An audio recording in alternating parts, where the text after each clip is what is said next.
off of his alleged crimes against humanity. The Human Rights Watch echoes this sentiment, saying that lawmakers don't need to defend Duterte if there was no crime committed.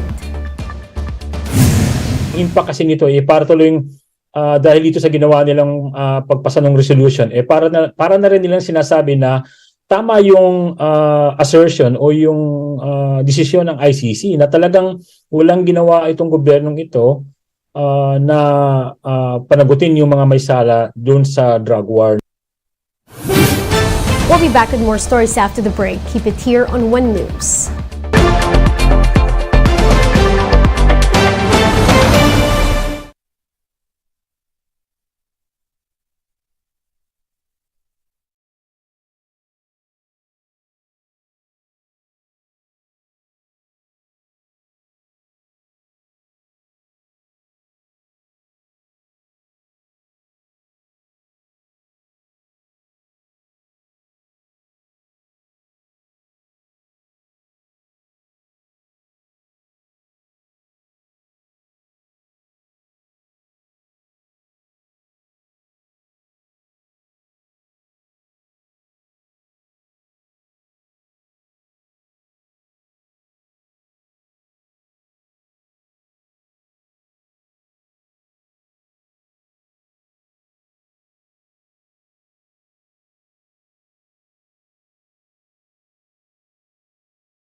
You're still watching One News Now. I'm Riza Diaz.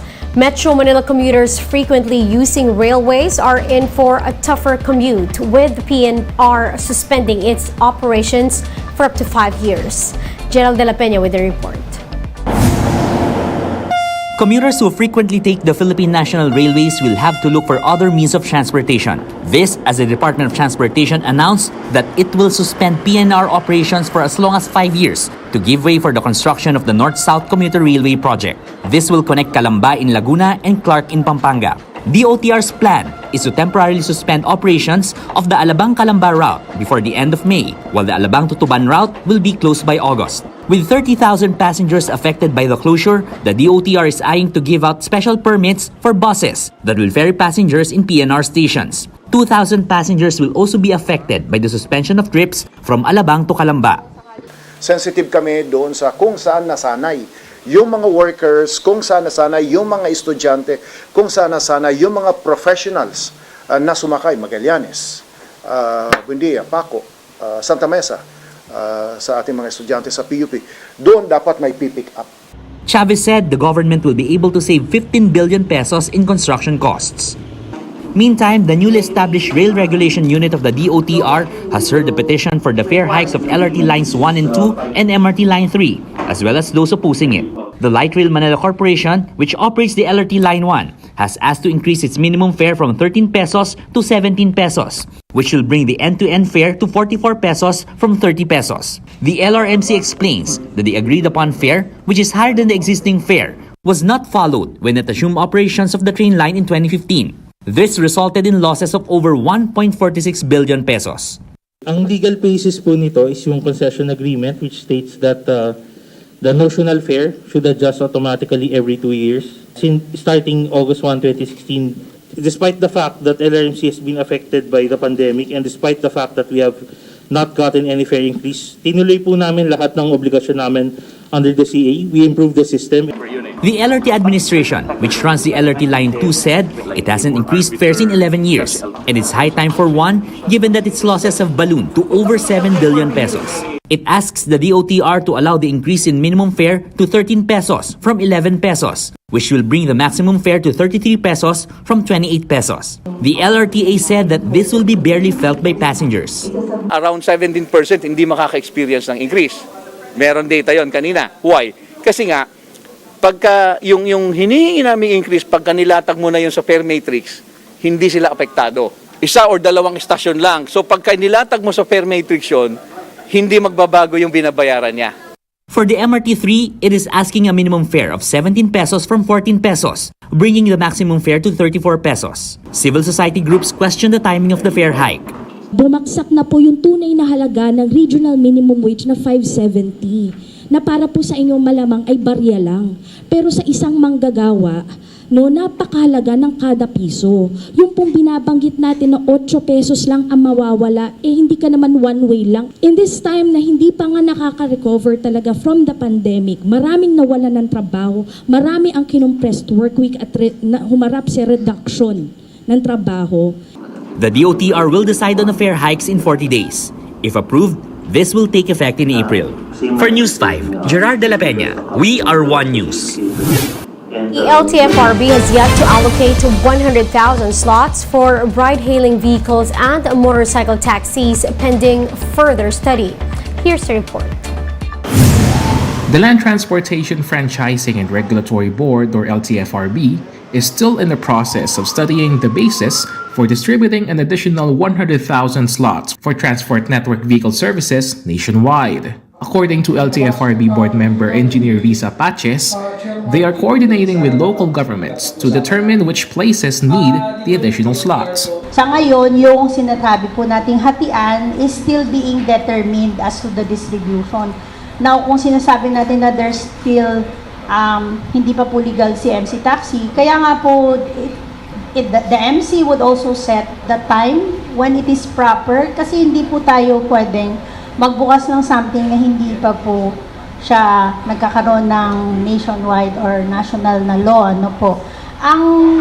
Sa ngayon, yung distribution, I cannot say it today because it is still going to be dependent upon the calculation. In terms of the demand, particularly ng mga cities na binabalak na paglagyan.